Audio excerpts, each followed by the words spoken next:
ऊसाचं हायब्रिड बी आपल्याला तिथं तयार केलं जातं आणि मग ते आपल्याला सगळीकडे पाठवलं जातं भारतामध्ये सगळ्या शास्त्रज्ञांना. तर ह्याच्यामध्ये आम्ही तिथं जाऊन आपल्या महाराष्ट्रामध्ये काय कसल्या प्रकारच्या जाती शेतकऱ्यांना पाहिजेत, आपल्याकडचे प्रॉब्लेम्स काय आहेत, आपल्याकडे दुष्काळ आहे, पूर आहे, सगळ्यात महत्त्वाचे जे रोग आहेत काणी गवताळ वाढ, तर ह्यांना न येण्यासाठीच्या जाती आपण करण्यासाठीच्या नरमादी आम्ही तिथे शोधून त्या पद्धतीने संकरीकरणाचं काम करतो. आता तुम्ही 1912 पासून संस्था ती काम करते.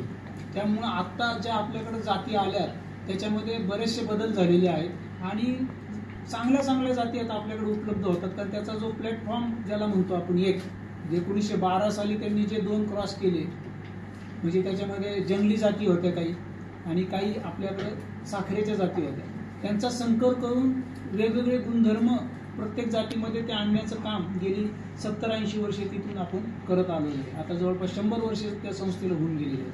तर अशा पद्धतीने जो आत्तापर्यंतच्या ज्या जाती आले त्यांचा आपण लग्न जुळवताना कसं धागेदोरे शोधत जातो, तसं ऊसाचे धागेदोरे तुम्ही शोधत वरती गेले. ह्या एक जात तुम्ही घेतली 86 62 आणि 678चा संकर आहे नरमादीचा, तर त्याचं 62 एक घेतलं मादीचं, त्याचं घर पाहिलं तर ते वरपर्यंत गेलं. तर 1912 साली जिथं जी जात तयार केली तर त्या जातीचे जे संकर आहेत ते जे वाईल्ड म्हणजे जंगली जाती आणि संकरित जाती, सॅकॅरियम ऑफिशिनारम म्हणतो त्याला, तर तिथंपर्यंत आपण जाऊन पोहोचतो. त्याच्यामध्ये वेगवेगळ्या जाती त्याचे वापरून ही जात 62 तयार केलेली जाते. तसंच त्याचा नर जो आहे 671चा 671 मध्ये जी मादी आहे ती कुठली आहे, क्यूथ्रेसस. तुम्ही कधी ऐकलं नसेल. क्यूथ्रेसस म्हणजे ऑस्ट्रेलियामध्ये ती जात आहे की जी आपल्याला कोइंबतूरमध्ये त्यांनी आणली आपल्या फायद्यासाठी. त्या जातीमध्ये ती जात आता एवढीच वाटते कोइंबतूरला जर तुम्ही जाऊन पाहिलं तर, पण त्या जातीमध्ये वैशिष्ट्य असं आहे की आज तिच्यामध्ये 14% रिकव्हरी देण्याची क्षमता त्या जातीमध्ये. म्हणून तिला दरवर्षी तुरा येत नाही तिथं, म्हणून आपल्याला जाती तयार करायला प्रॉब्लेम येतोय. तर क्यूथ्रेससला 3-4 वर्षांनी एकदा कधीतरी तुरा येतो, तो आला आणि त्याच्यातनं 775 नर वापरून 678 जात ज्यावेळेस तयार झाली भारतामध्ये, तर ती कुठे तयार झाली, तामिळनाडूमध्ये कडलर संशोधन केंद्र आहे. म्हणून तिचं नाव देताना त्यांनी काय दिलं की को नाव म्हणजे कोइंबतूरला संकर केला आणि सी म्हणजे कडलोर हे नाव जोडलं त्याला, म्हणून को सी नाव आहे बघा 678ला. को नाही नुसतं, ते लय महत्वाचं आहे. त्याच्या आधी काय म्हणजे कोइंबतूर आणि सी म्हणजे कडलूर. कडलूर एक समुद्राच्या किनाऱ्याला पांडिचेरीला गेले की तिथं ते संशोधन केंद्र आहे. तर तिथं ती जात तयार झाली. जवळपास 1982च्या आसपास जात तयार झाली. असं 86-87 साली आपल्या महाराष्ट्रामध्ये आली आणि महाराष्ट्रामध्ये ती बेवारसपणे आली. नांदेड इकडून तिकडून खालून आली आणि वाढली आणि सगळ्यात जास्त तुमच्या भागामध्ये वाढली. हो, आणि त्याचा फायदा एवढा चांगला झाला की रिकव्हरी हळूहळू वाढायला चालू झाली. परंतु त्याची जबाबदारी कोण घेत नव्हतं, त्या जातीची जबाबदारी घेत नव्हतं. कारण त्याच्यामध्ये रेड रॉट नावाचा एक रोग आहे महाभयंकर, तो येण्याची शक्यता आहे असं म्हणायचे.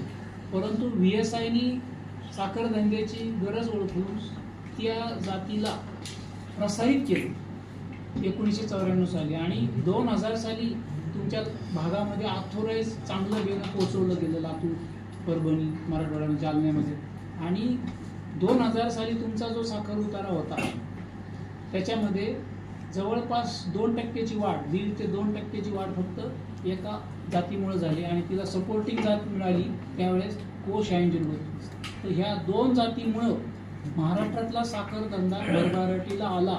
शेतकऱ्यांना पैसे मिळाले वाढून, का तर रिकव्हरी जास्त मिळाली. तुमच्या आपला मांजरा कारखाना जो आहे तो 2004-05 साली 671चं क्रशिंग करून कोल्हापूरच्या बरोबरीने 12.5 रिकव्हरी घेतली त्यांनी.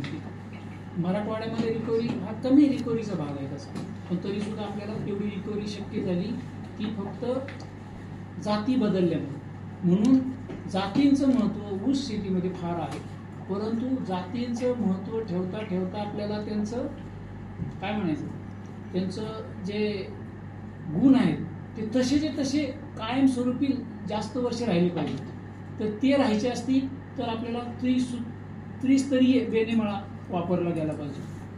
आणि तो वापरायचा असेल तर त्याचं आम्ही प्लॅनिंग केलेलं आहे की VSI